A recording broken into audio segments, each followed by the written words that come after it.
Haemonchus contortus, better known to some of us as Barber's pole. And also a newer interest for me, but I know long established, at least with John Goggin within the school, is the environmental stressor of high heat load in feedlot cattle, obviously over the summer months. So I'm going to first introduce you to Haemonchus contortus and to metabolomics. Now, some of you will know Haemonchus quite well if you've come from New South Wales and beyond. So this critter is the bane of sheep productions in areas with reasonable rainfall and temperature. And I'm not meaning tropics, I'm meaning areas like the New England area of Australia. And it's an endemic gut parasite. It resides in the abomasum. It doesn't go into the intestine because that's covered by another gut parasite, different niche. It has a very rapid life cycle and the females are very fecund. Okay, so in her life she'll produce up to 10,000 eggs. So those eggs, whoops, sorry. No, this is the, yep. Oh, goodness, sorry folks, I'll get used to driving this thing in a minute. Those eggs obviously come out through the gut and onto the grass, nicely protected with warm sheep pellet material. They mature into the L1, which may take 4 to 6 days, or could stay like that for a long time in the grass until the next spring turns up. The filarial form, which is the L2, like quite a few parasite intermediate stages, crawls up to the tips of the grass to be eaten by the next host, which may actually even be the same host of its mum. And they go into the gut, into the abomasum, bury into the mucosa for a few days to mature into L4, L5, and then become adults. Okay, now the adult is a very voracious bloodsucker. So it doesn't bury into the gut, okay, or into the abomasum wall. It just makes a mess and sucks the blood from the surface. An intensity of infection can cause severe anemia. The animals most at risk are newborn lambs, or actually weaning lambs, and also very pregnant mothers because they're quite immunosuppressed late in pregnancy. So we have high mortalities in the New England area and beyond in some springs. I mean, it's actually quite a welfare issue that we've managed to not get much notice about. Now, our sheep and goats, if they survive these initial infections, can develop resistance. And some animals are very good at it. Others don't do so well.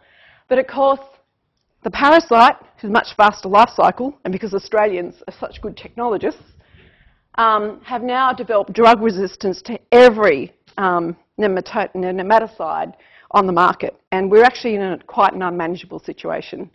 So this work on Haemonchus has been the target of research for decades, at least since the 50s and 60s, in quite a few countries that are sheep growers, of course. So the Kiwis are very active, Australia, France to some extent, the UK definitely, and occasionally the United States. And not surprisingly, the work has developed focused on developing new drugs or finding new drug targets, trying to understand what the nutritional requirements are to give the animals the best possible chance to survive. The immunologists have been in this area for at least 30 years. And actually, Morden are going ahead with their vaccine, which is actually crunched up mature adults, which they're making in Albany, Western Australia, and putting in a vial. And that, despite all the work on recombinant vaccines, that native antigen vaccine is actually the one that's still working, is the only one that works. And of course, the geneticists have been after the holy grail of the resistant genotype for probably about 20 years as well as the tools for genetics developed.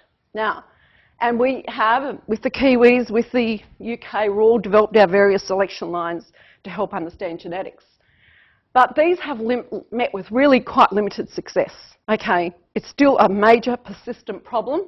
We do not understand how the immunology works. The genetics, where there are some associations, they're very poor associations with loci for protection. And with this fantastic drug resistance, we now still have a major problem on our hands. It's actually probably getting worse because it's just so uncontrollable. Now, the geneticists went on to become molecular biologists. And of course, so we've looked at expression, in the gut and lymphatic tissues with infection with these parasites.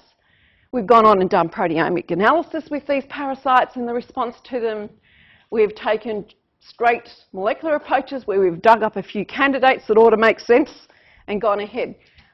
But nothing really is shedding too much more light on this. The only one that really tweaked my interest here was this idea of ghrelin. So ghrelin's an appetite-inducing hormone, and actually it is underexpressed in the susceptible animals and overexpressed, or high levels of it expressed in the gut in resistant animals. So I thought, fantastic. We should see changes in energy metabolism in the resistant line of sheep. So now, I thought I might try a metabolomic approach with these parasites because I was lucky enough to extract some serum samples and urine samples from Drew Ferguson and Andrew Fisher on a transport project they did in sheep that was supported by the MLA. And they transported some sheep for 12 hours, 24 hours and 36 hours. And with all the parameters they looked at, normal blood chemistry, hematology, etc., they found no difference between these animals on arrival and through recovery. Now, I know anyone who's been on a long haul versus short haul flights, if you fly to Sydney, that's fun. If you fly to London, you absolutely come out completely wrecked. And you think, well, intuitively, that doesn't make sense that you see no difference. So we used NMR metabolomics with Horst Shearer here from UQ, who is one of the NMR gurus. And I was lucky enough to get a PhD student from China, Daisy Lee. And you can see here, prior to transport, on arrival, and then the recovery post-arrival, all these, the different populations of animals migrating through a metabolic space, okay? Now that was in urine, and we got really clear signals here. So that was a 12-hour group, and this is a 24-hour group. And you can see again, this is where each animal sort of lays in metabolic space on arrival, and then going through recovery the next 72 hours. In serum, we get a similar pattern, but it's not quite as clear, okay, because serum is very tightly regulated. And so from that, we were able to come up with trajectories, metabolic trajectories over time, okay? So we can tell here, if we're looking at the urine sample, that the two groups, the 12-hour group and the 12 and 48-hour group, sort of started off in similar space. You can see the perturbation from travel, and they're migrating to a similar sort of point back in time, but not where they started. Okay, so 72 hours later, they're not looking the same, but they were on different feed, so that's one difference. And in the serum, you see a tighter regulation, but the same sort of thing happening. We start, we arrive, and we slowly come back. But the two cohorts don't get back to the same metabolic space after 72 hours recovery. So that was my introduction to metabolomics, and I was quite impressed. And I thought, this is a lot of fun, really. So I'll just explain metabolomics. Now, ancient antecedents. China and Egypt were looking and sniffing and tasting urine a long time ago, okay? And that was of animals and humans, because we all know that urine can be part of diagnosing disease.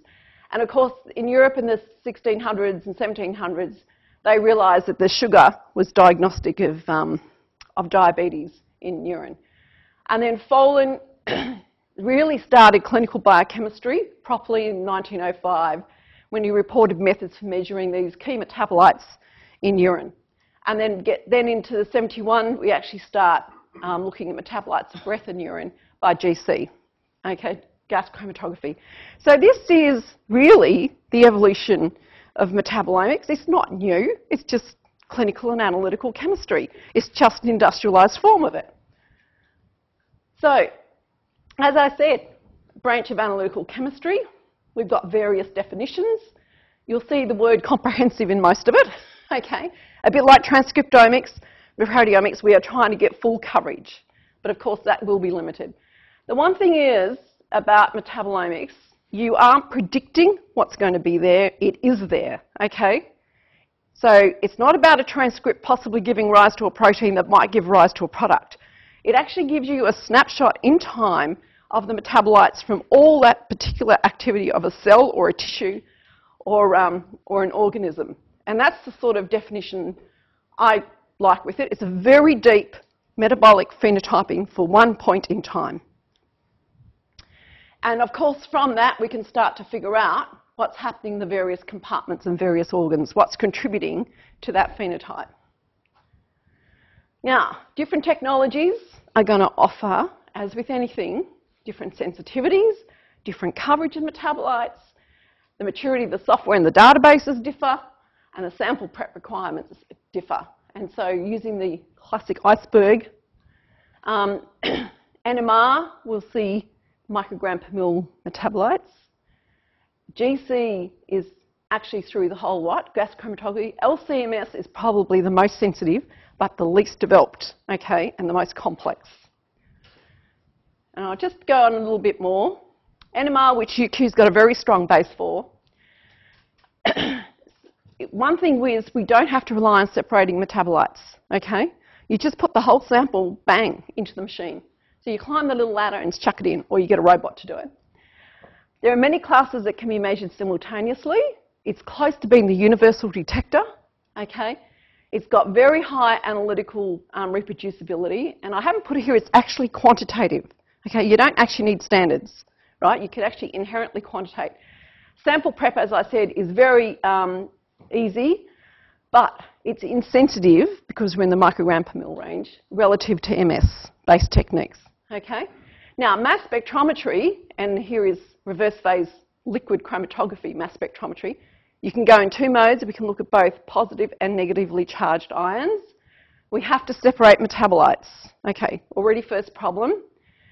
The only information you get is mass over charge, M over Z, okay? You don't get lovely resonances that might tell you there's a double bond somewhere. Okay, so you're very dependent on libraries of compounds to help identification. They're extremely limited. And you can do MS to give you more fragments and still leave you even more puzzled about what you've got. This needs improvement. GCMS, by comparison, is very mature. Okay, it's very standardised technology. You can take one column and one system and talk about to someone in the States who's using a different column, same column but different system. You will get similar retention times. We're working with small volatile compounds here. These would be much larger here. And as I said, the maturity and everything else of this technology is far better. Okay?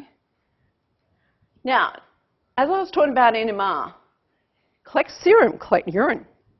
Dilute it a bit, chuck it in machine. Or get robot to chuck it in machine. Wait, start acquiring, process the data, and then you spend days and days and weeks doing the stats.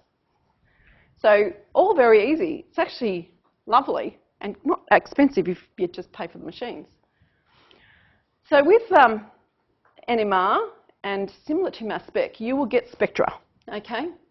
So the way the NMR folks approach it is to make little buckets out of these spectra, and from the buckets they have bins. So basically you've got an area of each spectra that you measure the intensity, and then from that you will get a location for every sample in terms of a metabolic space, okay? So somehow it collapses all of this so you can tease apart various groups or various treatments from each other. So each one of these is a sample. So this could be time, it could be treatment. And this is what's known as a scores plot, and it's almost first pass to see if you've got anything happening, anything separating out your populations. And then this can be converted to a loadings plot where you actually start identifying the metabolites that are driving that discrimination. And don't ask me anything about mathematics behind any of this. I'm just a receiver of the news. Now, the other approach is similar to NMR if you're going for untargeted metabolomics by LCMS or GCMS. So you take your tissues, your lysate, whatever, and then bang, you're here. Well, that's not quite right. There's quite a bit of serum, there's quite a bit of processing here because you just can't throw straight serum onto a mass spec or any tissue. So we have to go through preparation, your regular HPLC, pumps, columns, UV detector. So you separate by reverse phase, Okay, you can collect a UV chromatogram if you want to, just like you'd normally do for proteins or peptides. But instead of just going into a little pot, you now put it online straight into a mass spectrometer, which will sort your various analytes out by their charge and by their mass. And I'm not going to go into the mechanics of it, but instead of a UV chromatogram, you get an ion intensity chromatogram. So this is where you get signals for different ion sizes. And from that, you collect a spectra. So like all the big omics, metabolomics is a multidisciplinary collection of skills. We need the biologists to come up with a perturbation or a hypothesis that might include any of these. And we need to suspect or think we're looking for a particular metabolomic or metabolic response in any of these systems, or all if you're lucky enough. The analyst might be someone else who spends the time on the machine and making sure everything's making sense, aligning all your spectra up, making sure the samples have been properly treated. Then you need the statistician to come in with various statistical approaches. And then finally, you end up with this magnificent list of significantly altered metabolites, which, what the hell does it all mean? Okay? And then you go to your massive big poster and have a look at that. Now, you don't have to read that, by the way. So this is I think it's the bow ringer, the old bow ringer things. And I can tell you that there are dozens and dozens of pathways that are not on there. So, and we're going to discover more through metabolomics. But this is where you start scratching your head and actually figuring out, well, this has popped up. Where's all the enzymes? What's all happening here? So now, I had such fun with the NMR story and the sheep transport story that I did dive headlong into LCMS and GCMS for the Haemonchus story. And I set up with Aaron Ingham, I set up a collaborative project with Metabolomics Australia, who are located at the University of Melbourne, or one of the nodes are, and they do both GCMS and LCMS. And Daisy offered to do the NMR for me with Horst. And this was the experimental regime. Now, this is obviously, these serum and ura had been in the freezer, only sera, in the freezer for some time. So it gives you an idea of how robust actually the technique can be, that you can leave something aside for a long time, as long as the freezer stays frozen, and come back to it years and years later. So we looked at the primary infection of Haemonchus. 5,000 L3s went into the sheep artificially, and they were bled at these days, okay? And this went on to be a much longer experiment, but our focus here today is just on that very first infection. We had two genotypes that have been selected from selection lines, or resistant and susceptible lines, selected over at least 20 generations on fecal egg count, okay, high-low, and then bred on. So we know the phenotype, or at least the parasitic phenotype of these animals very well. We had 7 animals per group, so 7 were infected, 7 were uninfected. And then in the susceptible line, we had the same story. And just to make sure everything was good, we had some control lambs from the regular flock in the same shed, on the same diet, genetically unrelated. Okay? So, as I said, sample prepping with serum, and this was a bit hard for Metabolomics Australia because they evolved out of a plant metabolomics group. So this khaki serum, and you get phone calls, what's this red stuff? Thinking, oh my God, she's never seen serum with a bit of hemolysis before. So, only 50 microliters of sample required.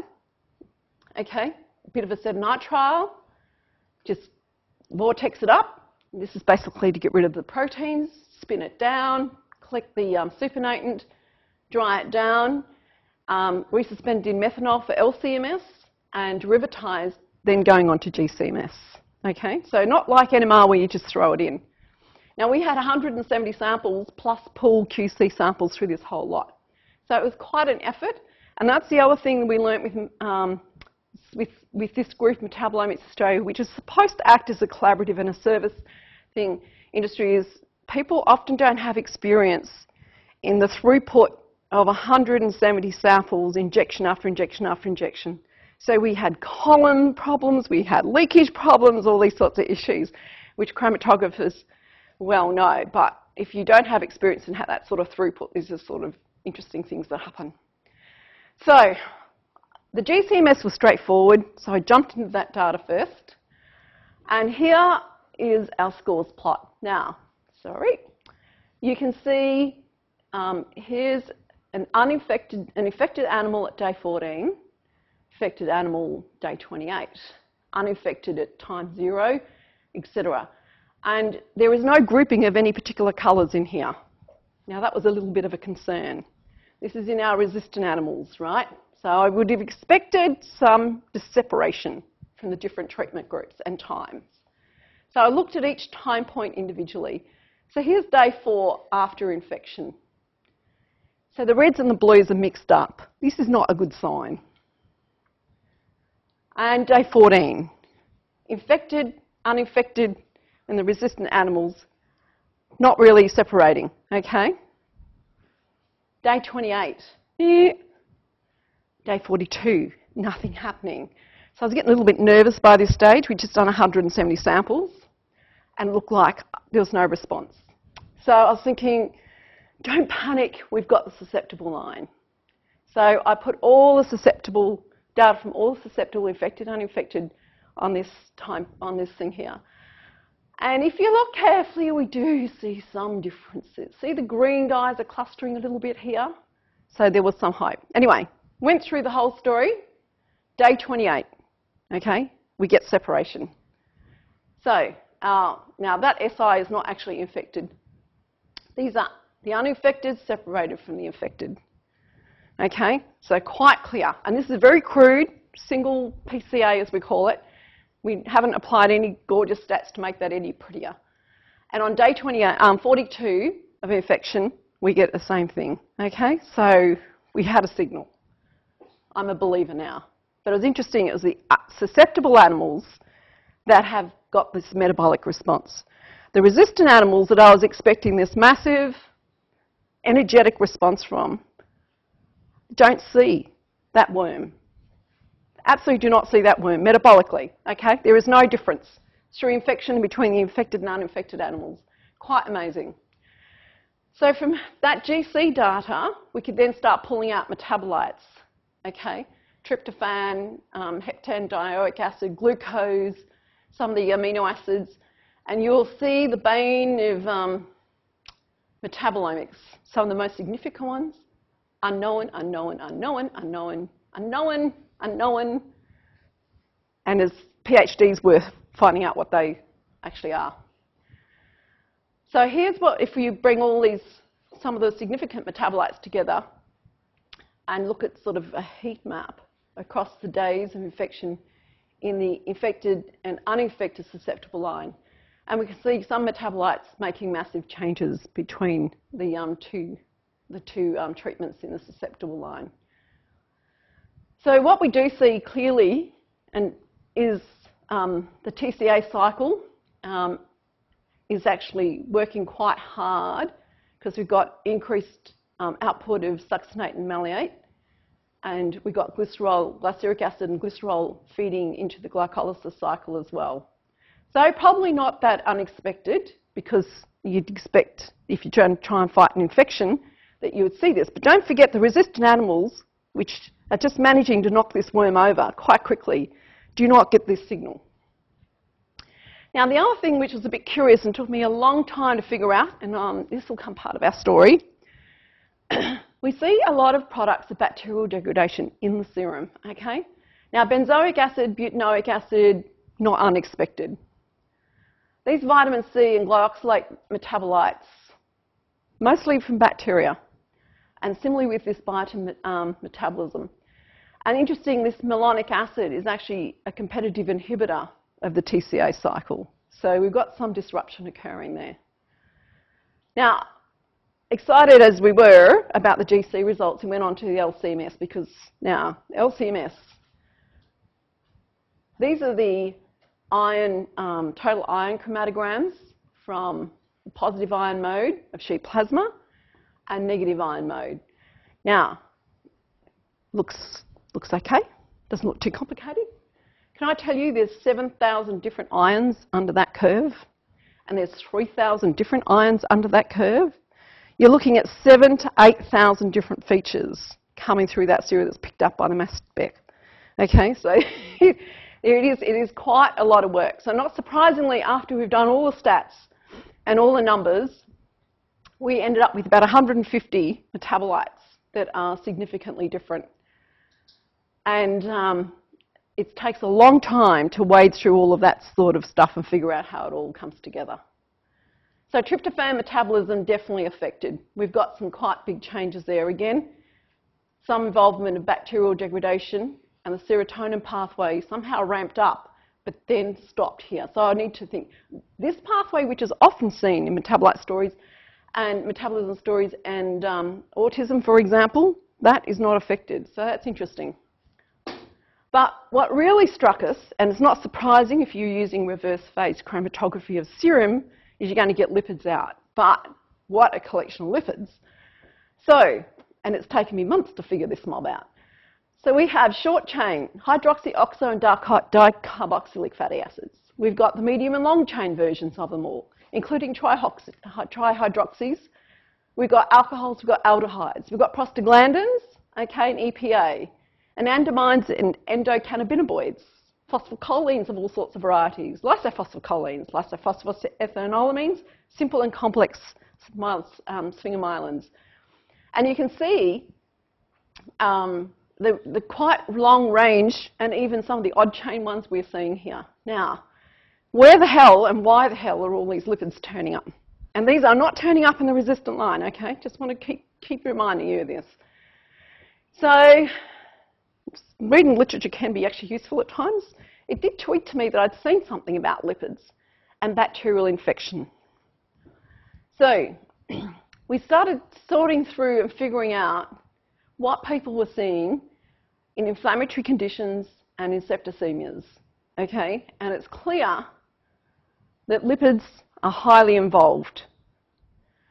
And we now know that lipids just merely aren't, you know, a long-term energy storage mechanism. Many of them are involved in cell-to-cell signaling and transduction. And there's a group of them, and the numbers, the membership of these families are ever growing, of pro-inflammatory forms, okay, that often go on to make prostaglandins and leukotrienes. And this anti-inflammatory group, which is literally growing by the day. And some of these are nitrated. It's absolutely quite amazing, the derivations that are coming up.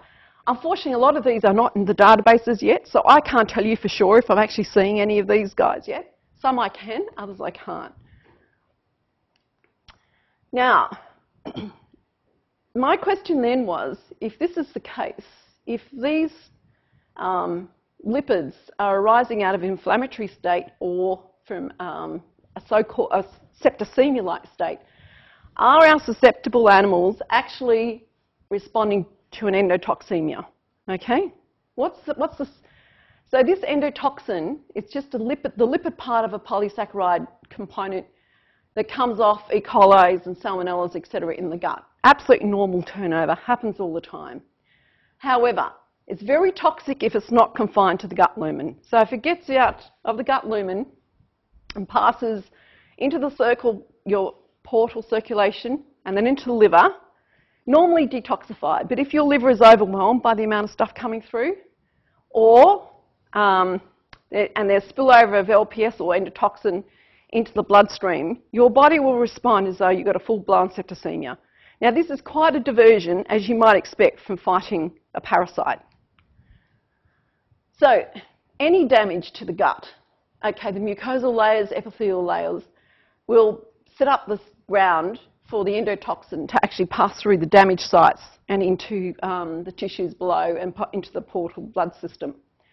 And when we get a response to endotoxemia or to LPS, we start all the classic things that are going to be incurred when we get a full-scale inflammatory response, okay? So oxidative stress increases, the cytokines start pouring out of the gut and liver and elsewhere, lipid profiles start changing, and of course we end up activating a systemic inflammatory response.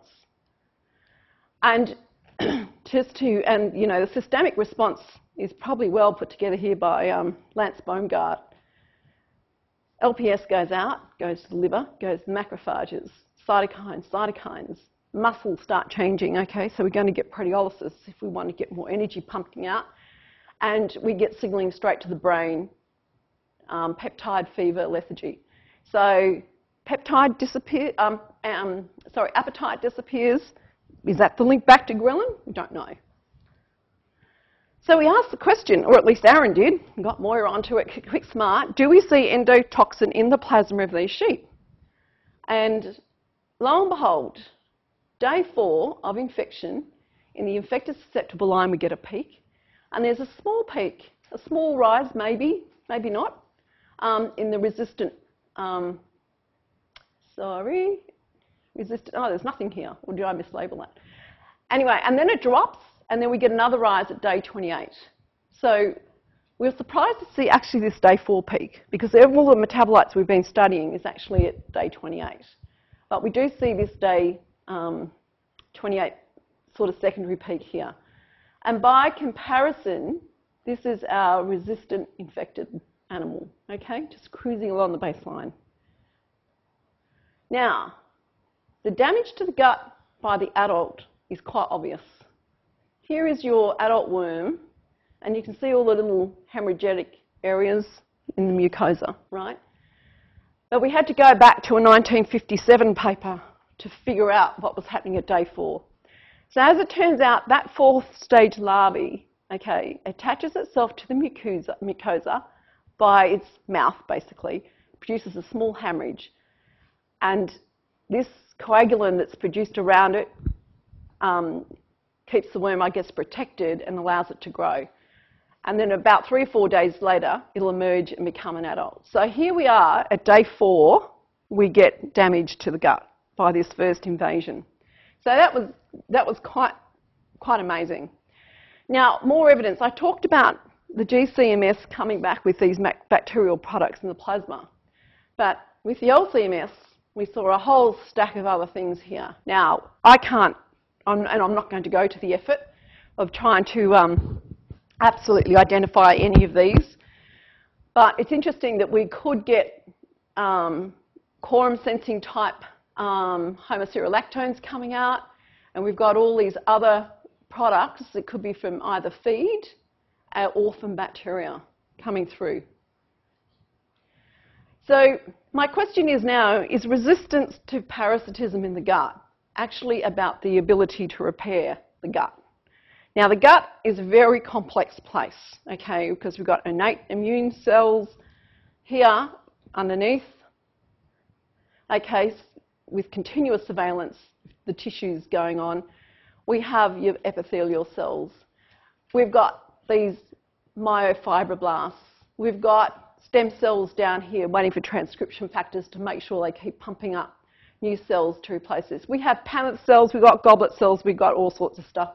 We've got very complex sets of proteins to make sure that these junctions here are absolutely held very tight. And we have very complex transport systems to make sure only some things get through and not others. We know from inflammatory bowel disease studies, or at least models of it, that you can almost knock out any gene that's involved in the gut and you will end up with a disturbed gut. So I'm just wondering, maybe after all this immunology and all this time, that we might need to change focus and start looking at the genetics and repair mechanisms that might be affecting the susceptible lines of animals. So I'll leave the story of Haemonchus here and tell you why we now moved on. We jumped onto a new project in heat stress and why we've actually ended up in the same place. So just quickly, why worry about heat stress? So we've got, as you know, warming climate. It's just due to climatic variation, I'm sure. And these weather events are going to cause a heat stress that's going to require different management of animals. And Australia, this is, January a couple of years ago, we just had this absolute monster heat wave come over this country. And, well, this is not even the data from this year, where I think Adelaide fried for at least a week. And animals in our production systems that are unacclimatized to that hot weather, okay, or feedlot animals that are very heavy, close to weight, and high-producing dairy cows, so you can see Gippsland got cooked here, are very, very vulnerable. And you don't need much change in core temperature to start affecting the physiology of an animal. And livestock species in particular, 1 degree change in core temperature will produce productivity.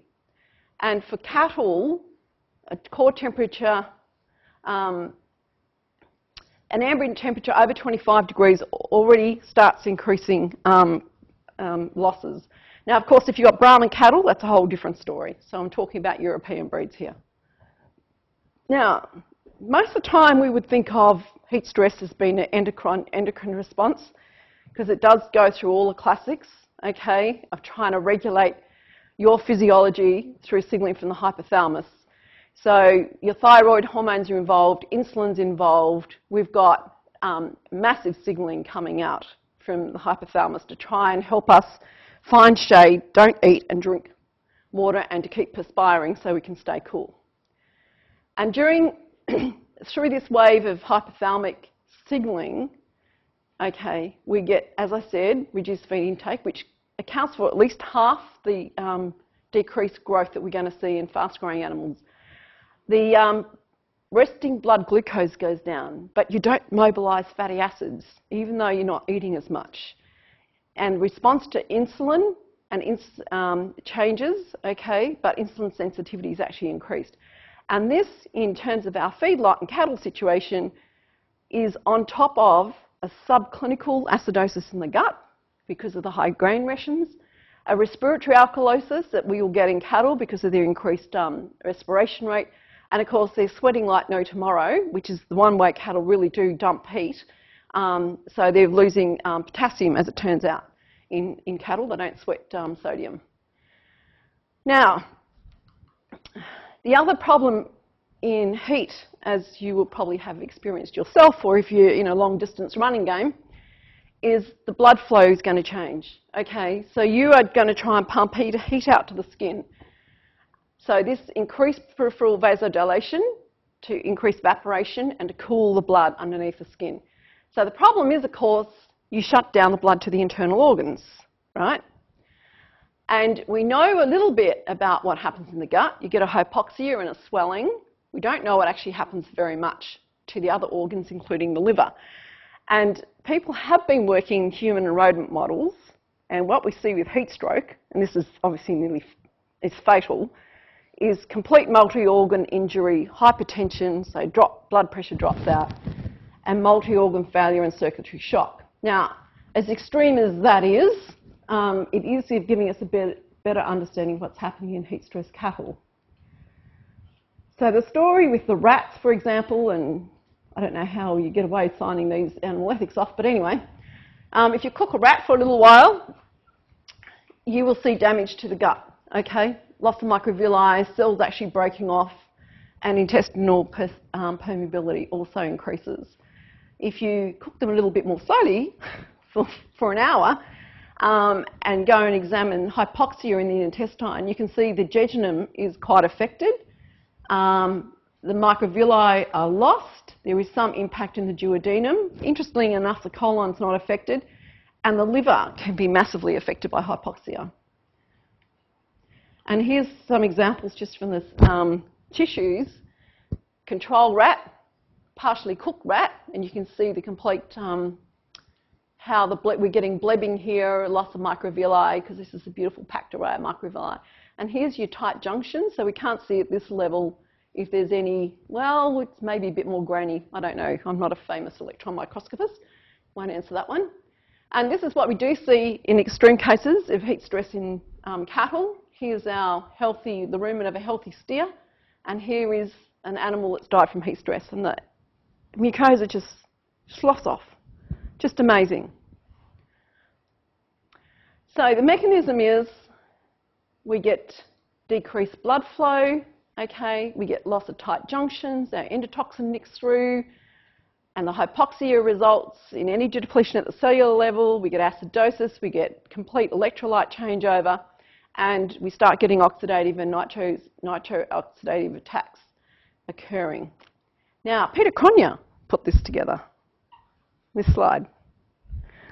He actually twigged onto it. No, that's from Latham, yep.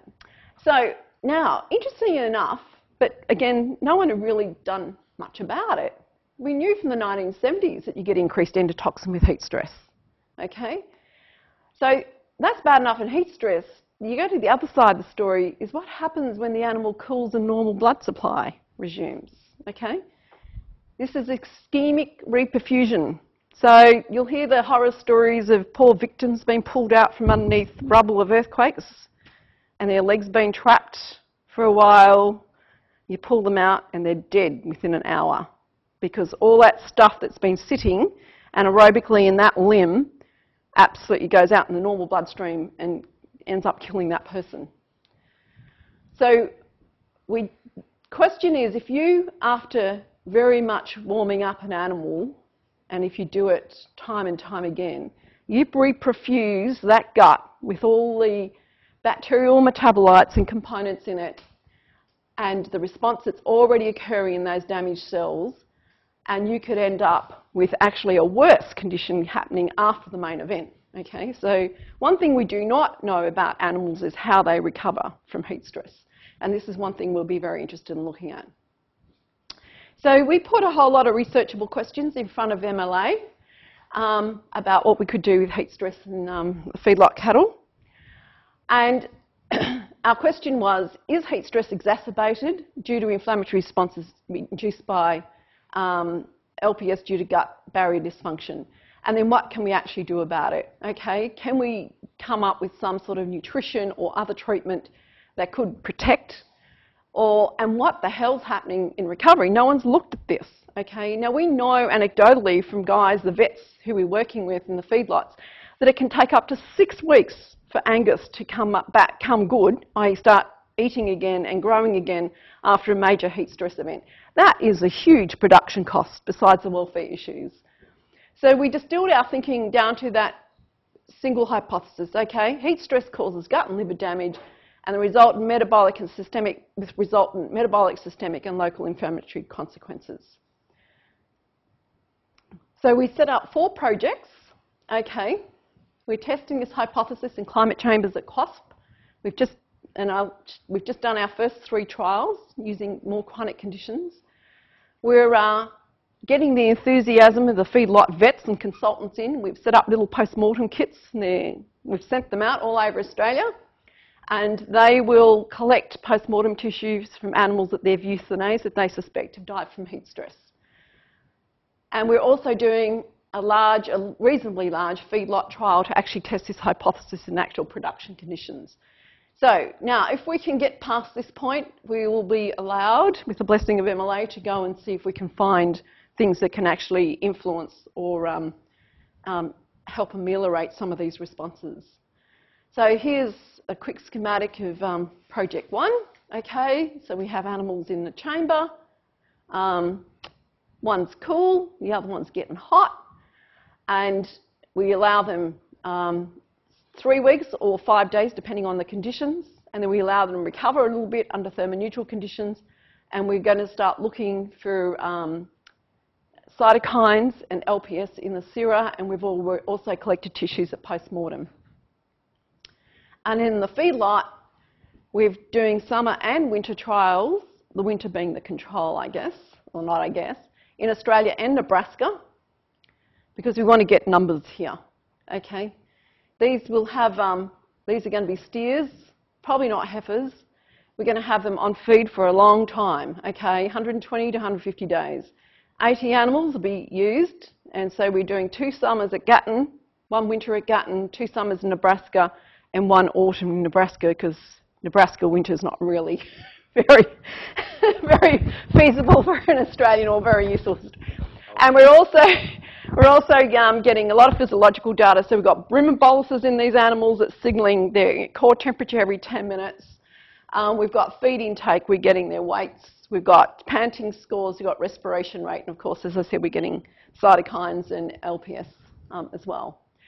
And I started October 2013, and We're off and running. So we've done the climate chamber runs.